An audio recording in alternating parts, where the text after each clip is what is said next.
Martin Luther King did not say, "I have a nightmare," when he inspired the civil rights movements.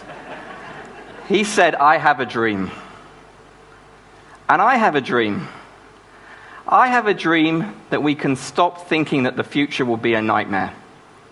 And this is going to be a challenge, because if you think of every major blockbusting film of recent times, nearly all of its visions for humanity are apocalyptic. I think this film is one of the hardest watches of modern times, The Road.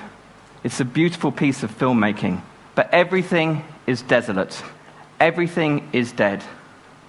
And just a father and son trying to survive, walking along the road. And I think the environmental movement, of which I am a part of, has been complicit in creating this vision of the future. For too long, we have peddled a nightmarish vision of what's going to happen. We have focused on the worst-case scenario. We have focused on the problems. And we have not thought enough about the solutions. We've used fear, if you like, to grab people's attention. And any psychologist will tell you that fear in the organism is linked to the flight mechanism. It's part of the fight and flight mechanism. That when an animal is frightened, think of a deer. A deer freezes very, very still, poised to run away. And I think that's what we're doing when we're asking people to engage with our agenda around environmental degradation and climate change. People are freezing and running away because we're using fear. And I think the environmental movement has to grow up and start to think about what progress is. What would it be like to be improving the human lot? And one of the problems that we face, I think, is that the only people that have cornered the market in terms of progress is a financial definition of what progress is, an economic definition of what progress is. That somehow, if we get the right numbers to go up, we're going to be better off. Whether that's on the stock market, whether that's with GDP and economic growth. That somehow life is going to get better. This is somehow appealing to human greed instead of fear, that more is better. Come on, in the Western world we have enough.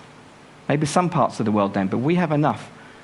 And we've known for a long time that this is not a good measure of the welfare of nations.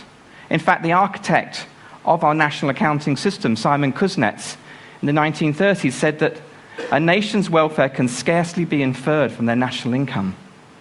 But we've created a national accounting system which is firmly based on production and producing stuff. And indeed, this is probably historical. It had its time. In the Second World War, we needed to produce a lot of stuff. And indeed, we were so successful at producing certain types of stuff that we destroyed a lot of Europe, and we had to rebuild it afterwards. And so our national accounting system became fixated on what we can produce. But as early as 1968, this visionary man, Robert Kennedy, at the start of his ill-fated presidential campaign, gave the most eloquent deconstruction of gross national product that ever has been. And he finished his talk with the phrase that the gross national product measures everything except that which makes life worthwhile. How crazy is that our measure of progress, our dominant measure of progress in society, is measuring everything except that which makes life worthwhile? I believe if Kennedy was alive today, he would be asking statisticians such as myself to go out and find out what makes life worthwhile. He'd be asking us to redesign our national accounting system to be based upon such important things as social justice, sustainability, and people's well-being. And actually, social scientists have already gone out and asked these questions around the world. This is from a global survey. It's asking people, what do they want? And unsurprisingly, people all around the world say that what they want is happiness for themselves, for their families, their children, their communities. Okay, they think money is slightly important. It's there. but it's not nearly as important as happiness. And it's not nearly as important as love. We all need to love and be loved in life. It's not nearly as important as health. We want to be healthy and live a full life. These seem to be natural human aspirations. Why are statisticians not measuring that? Why are we not thinking of the progress of nations in these terms, instead of just how much stuff we have? And really, this is what I've done with my adult life, is think about how do we measure happiness, how do we measure well-being, how can we do that within environmental limits? And we created at the organization I work for, the New Economics Foundation, something we called the Happy Planet Index. Because we think people should be happy and the planet should be happy, why don't we create a measure of progress that shows that? And what we do is we say that the ultimate outcome of a nation is how successful is it at creating happy and healthy lives for its citizens. That should be the goal of every nation on the planet. But we have to remember that there's a fundamental input to that, and that is how many of the planet's resources we use. We all have one planet, we all have to share it. It is the ultimate scarce resource, the one planet that we share. And economics is very interested in scarcity. When it has a scarce resource that it wants to turn into a desirable outcome, it thinks in terms of efficiency. It thinks in terms of how much bang do we get for our buck. And this is a measure of how much well-being we get for our planetary resource use. It is an efficiency measure. And probably the easiest way to show you that is to show you this graph. Running horizontally along the graph is ecological footprint, which is a measure of how much resources we use and how much pressure we put on the planet. More is bad. Running vertically upwards is a measure called happy life years.